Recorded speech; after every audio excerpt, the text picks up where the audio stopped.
Or welcome if you're just joining us. It's the France 24 debate.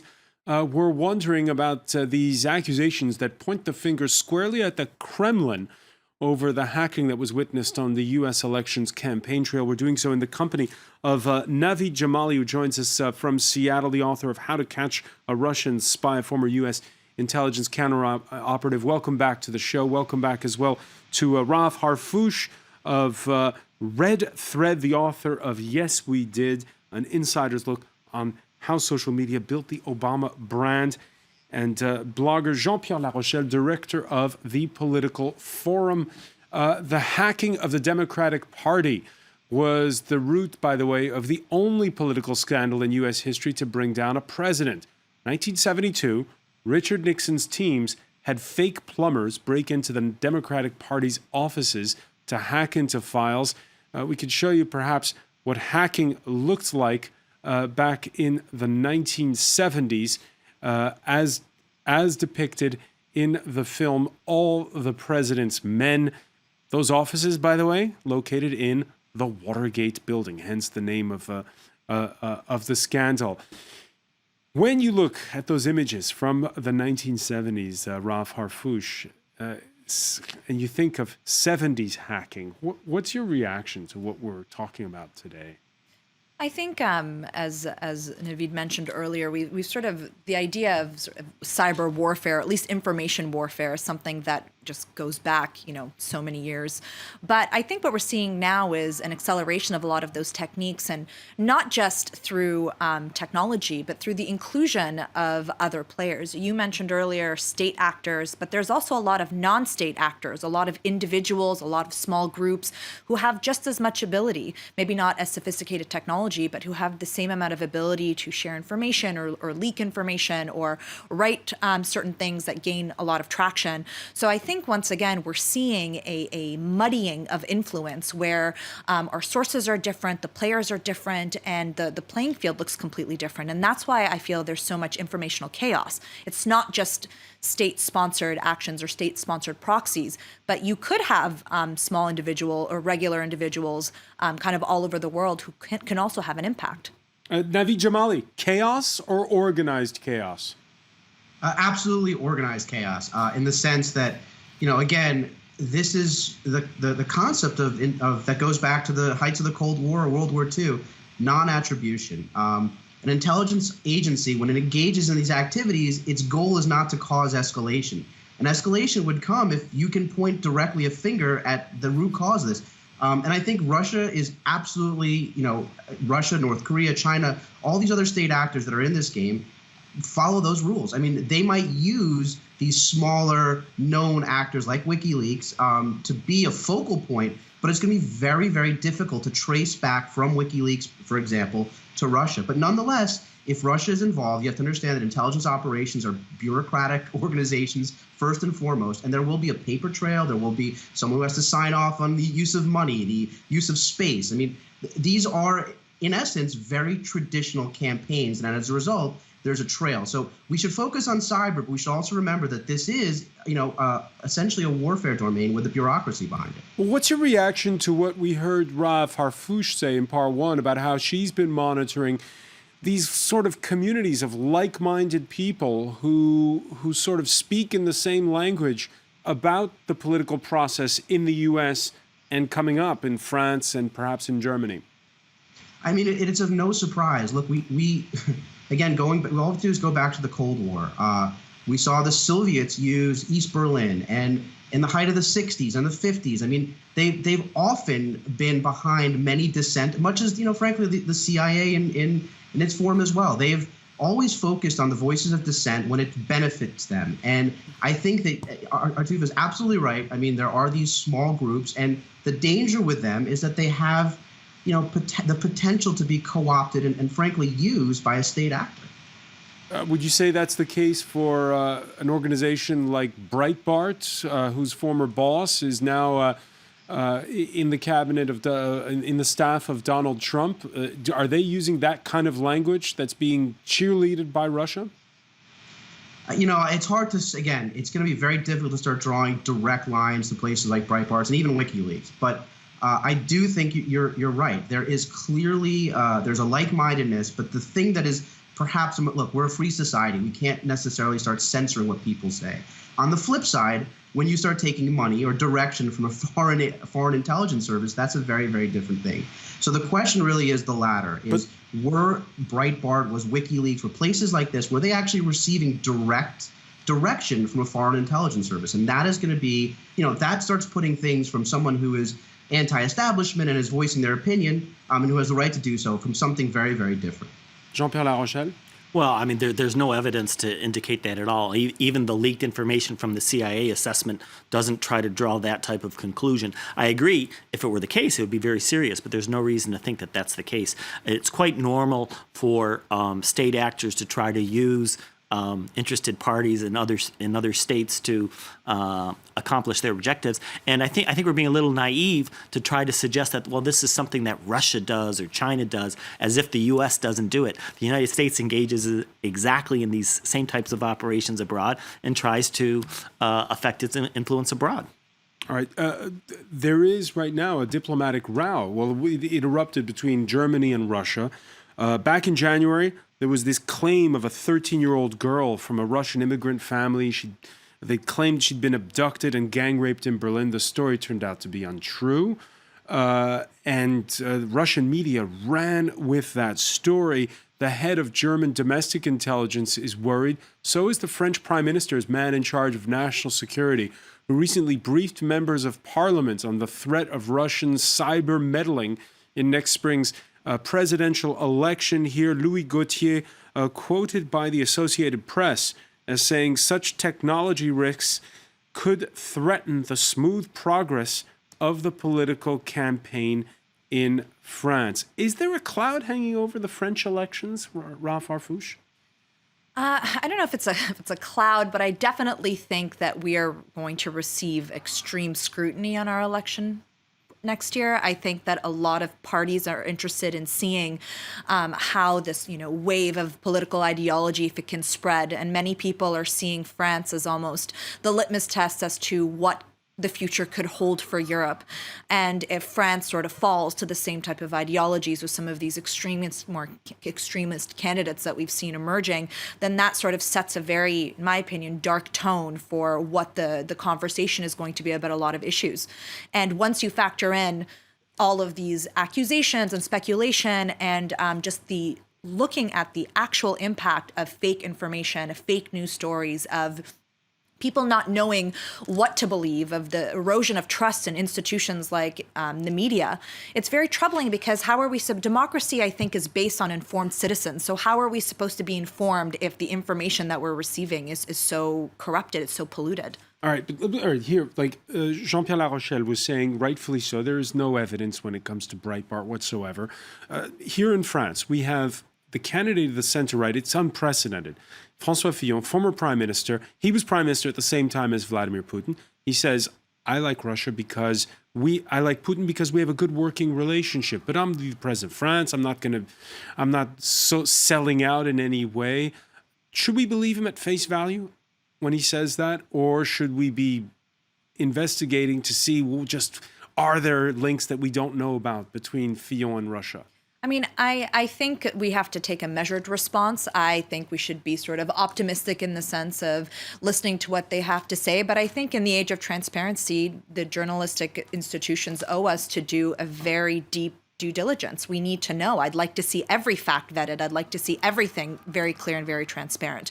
Because as we've seen in the American election process, what's more troubling than having the media report on things that aren't true is to have the president-elect say things that are blatantly untrue. There is a disruption of trust structures that I think is unprecedented in terms of what we can believe by individuals that are supposed to have the public's best interest at heart. Jean-Pierre Larochelle? I think a lot of this is a spin by the DNC and the Democratic Party and by Hillary Clinton refusing to accept their role and responsibility for the loss in this election. And they've done this time and time again throughout the election. I mean, even when these leaks first came out, they tried to suggest that maybe these emails weren't accurate because it came from a Russian source. There has not been one single email that was published by WikiLeaks which has been shown to be false. And many of them, if not most of them, have been proven to be correct through digital security. So I think that there is an issue here, and I'm not denying that there's an issue about security and intelligence. We have to be concerned about what Russia's doing. But to use this as a way to say, well, we didn't really lose the election and we would have won the election had it not been for Okay, this. so when you see the French center-right pivot more towards Moscow, you just take it at face value that the times they are changing, it's just politics and they have the right to do so? Or do you, like Raf says, do you probe more? The onus is on journalists to look into this. I think we should always be looking for cases of possible corruption or undue foreign influence. But I think we also have to be worried about this sort of Red Scare thing. I mean, it's very reminiscent of the 50s, and I think a lot of this is being used for political purposes in exactly that vein. Navid Jamali, you agree? Absolutely not. I mean, the 50s and McCarthyism, of course, was a black mark on the U.S. history. But we even saw with the Rosenbergs, for example, that they had a connection to the Soviets. So, again, when we're talking about Russia, if there is a group that is advocating political or change within a country, and they're doing so by quoting Russia or heaping praise from Russia, I think as a matter of just practicality, you should probably assume that there's some Russian influence going in there. And look, one last thing about, no one is saying that Donald Trump did not win the elections legitimately. I mean, I feel very strongly about WikiLeaks and what that did. Nonetheless, and the Democrats themselves are not coming out, nor is Hillary Clinton contesting the elections. But nonetheless, I think we have to be honest about this. Russia broke into the DNC and released one side of the conversation to do so to cause chaos. And I think that this is going to be the norm going forward, unfortunately. Yeah, but the problem is that it is actually being used to delegitimize elections. John Podesta has already asked for an intelligence briefing for the electors before they meet on December 19th. So it is precisely being used. Hillary Clinton said, that she wouldn't contest the election, but then she did join in on the Wisconsin recount, which proved totally fruitless. I mean, I don't want to split hairs, but that's just not factually correct. And Which insofar, listen, I think that we should have. I think the intelligence community, as a matter of principle, we protect sources and methods. But sometimes you have to burn sources. I think that this is one of those times where the information should be released not just to the electorates, but to the public. And I think we should, they should lay out their case, much as they did in the Cuban Missile Crisis. This is one of those moments. Let's go to town. Let's lay it out. And I think you will find very clearly that there's definitive evidence that supports the Russian activities behind this. No, I agree that there may be evidence, if we believe the CIA assessment, that Russia was involved. But my point is it shouldn't be allowed to affect the outcome and the legitimacy of this election. So the election, we would be playing into their hands by trying to overturn the results of this election with the electors, because we would be undermining the legitimacy of the U.S. election. So we should continue ahead with the election, but we should also investigate to the full extent to what extent Russia was involved and take action as necessary. All right, but there's, again, as was said by Raf Harfouch, there's this sort of gray area now that hangs over everything. We recall Donald Trump himself, before he ever was a candidate, sprung this cockamamie idea that Barack Obama was somehow not born in the United States, which he finally let go, but very late. The idea of putting out stories that are kind of not true but could sound true, it's not something. It's now seems to be that with today's tools, it's easier and easier to get them out there. Yeah, it's easier to get out there, but that's been a part of American political history right from the founding.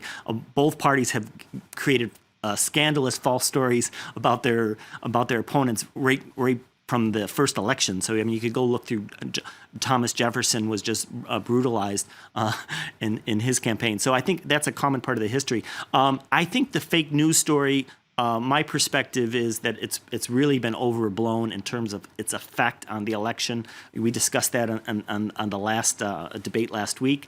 I don't think there's any hard evidence to show that that it has a significant role in this election. I think there is a concern about it, of course, but I don't think there's any evidence to point to a significant effect on this election. I would say, though, even now we have the Trump campaign, for instance, casting aspersions on the CIA's ability and its assessment. I think that's totally false. They have no evidence to support those claims either.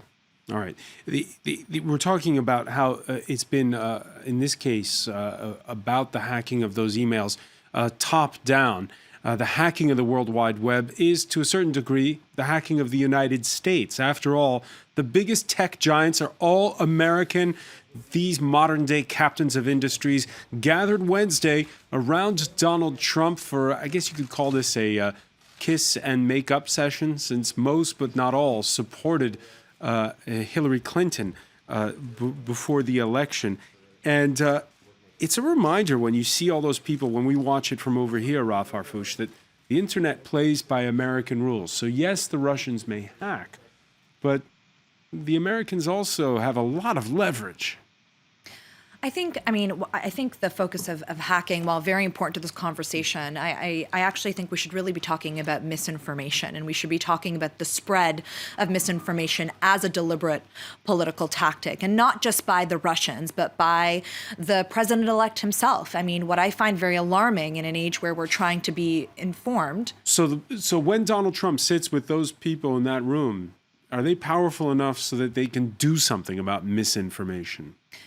I think they can. I actually think it's going to be the technology companies that are going to have to fight back. Apple has been fighting back against the NSA sort of backdoors, and Twitter has also been fighting back in the same way. I think they're going to look at the technology as a last defense, which is why it's important for citizens to continue to educate themselves about some of these issues. But we cannot forget that, again, a democracy depends on a strong media, and President-elect Trump's first tweets were deliberately delegitimizing the media themselves. So he has gone out and he has continuously called the credibility of the New York Times in question. He's called their subscriptions falling. He's called them terrible journalists. He calls out journalists and harasses them at his rallies. This is very troubling from a supposed democracy where we depend on fair and balanced journalism in order to understand the story. So I think this is going to be a bigger issue, not just for global politics, but for how the Americans react to Trump's policies and the promises that he's made. Well, I think you raise a very good point there, and a very good example of that is the Brexit campaign. The Brexit campaign was based on lies and misleading information that were all retracted within 24 hours of winning the Brexit vote. The whole campaign was completely false. So it's a mirage, an illusion of democracy, where the supporters of the campaign based their entire campaign on misinformation and lies. Navid Jamali, what are you expecting going forth when it comes to all the issues we've talked about?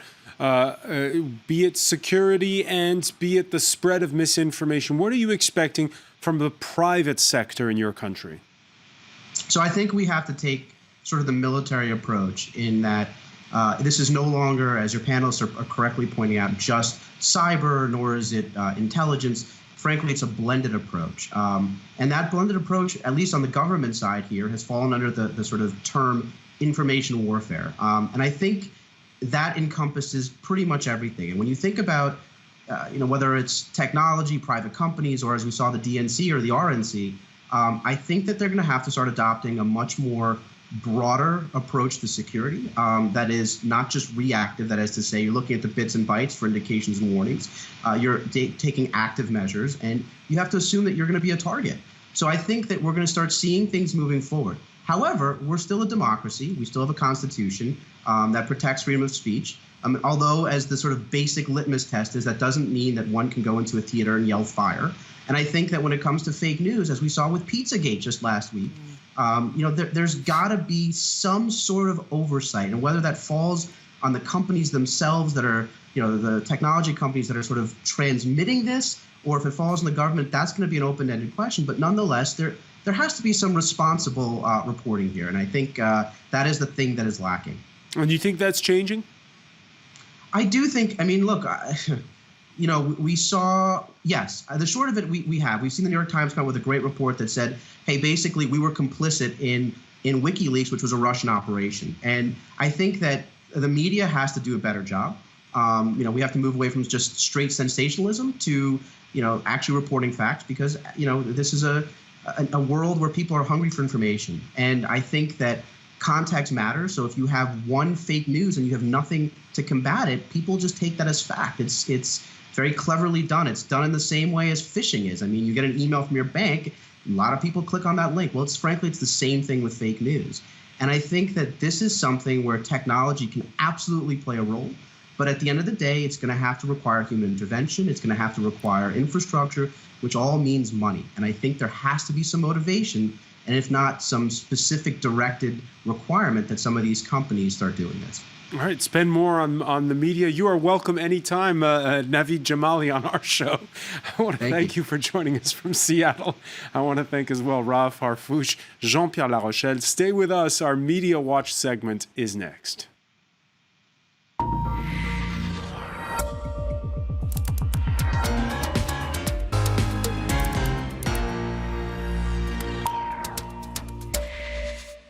And we say hello to Nicholas Rushworth. Hi to you, François, and I love that phrase in the debate, a disruption of trust structures, which is, of course, this whole question of cyber attacks that you were the ones who mentioned that. The cyber attacks, this goes back in this case to October, before the election itself, when the hacking vandals first came about. But the reality is we've got some realpolitik out there. It's lonely, François, in the Russian steppes. If you just look at this picture of the two men who are dominating the situation. We've got US President Putin and Vice President Trump, and of course those are the President-elect. Oh yeah, exactly. Oh, they call him Vice President that's Trump. right. Okay, of course, yeah. So it's all out there in Twitter, in the Twitter sphere, and of course that's one tweet pick there for you. They're investigating the rigging. What the hell should I do? Relax, comrade. You do your usual. Deny. Attack, shtick. Let me ask Jean-Pierre Larochelle about this. Photoshop it's changed political satire, hasn't it? Yeah, sure. You Photoshop Donald Trump's face onto a fake picture. Before, airbrushing was hard. Yeah. Now it's easy. But do you think anybody really thinks that Trump was? No, of course not. Yeah, so. A lot of the attention out there in Twitter sphere is on the actual idea that now in this news today, of Putin himself actually being the person doing the hacking, breaking news. Putin caught in the act, and that stony face again. Like, did he really sort of sit down and do some coding, guys? There you've got another one saying, all you need to do is just hit enter, and all the mails go to WikiLeaks, and even more stony-faced Vladimir Putin. Almost no reaction in the Russian press, of course. I checked with our colleagues who speak Russian in the France 24 newsroom. But TASS has been reporting. It's got a few lines. Total denial. This is ludicrous. It's silly. We've got Kremlin dismissing reports of any influence to be completely ridiculous. And Sergei Lavrov telling Russia 24, yes, such a thing does exist. It's not just France 24, Russia 24. When I saw this, I was stunned. Can anyone really out there believe this? This is just futile nonsense. So Russia in denial, of course, all in the chess game of between Russia and Washington. We're constantly seeing Russia, certainly with Syria as well, being very dominant, very much ahead of the curve as compared to the panic and the anxiety we're seeing in the States. With the information warfare, have the Russians gotten better?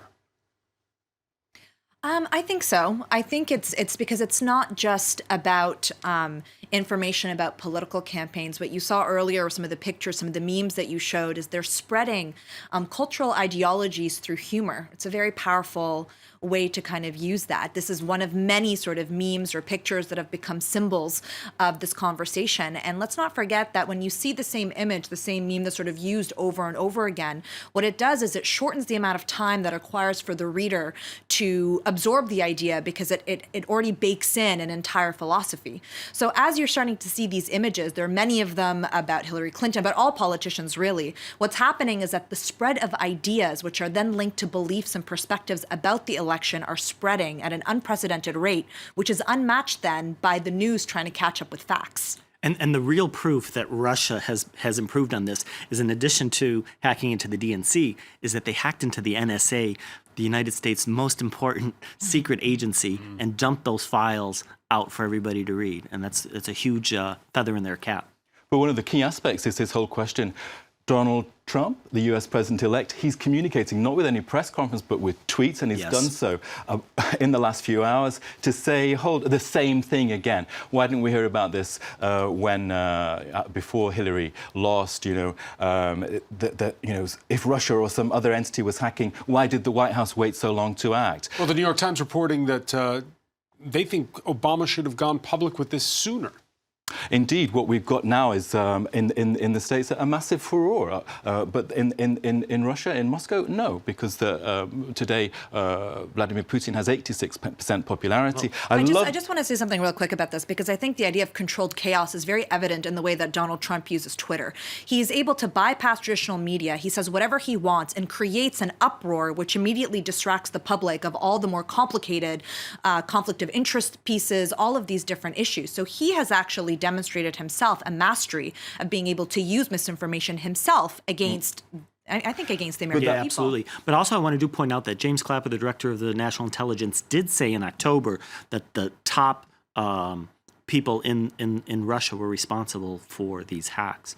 But going back to your question about the balance between Moscow and Washington, look at this. I like this tweet saying, Putin, the master of the whole oligarchy of Russia, and Trump isn't even a grown-up. He's just a kid screaming. So, I mean, that's the debate we're going to see so much of what's going to happen between the two guys. All right, January 20th is his inauguration date. I want to thank you, Nicholas Rushworth. I want to thank our panel once again. Thank you for joining us here in the France 24 debate.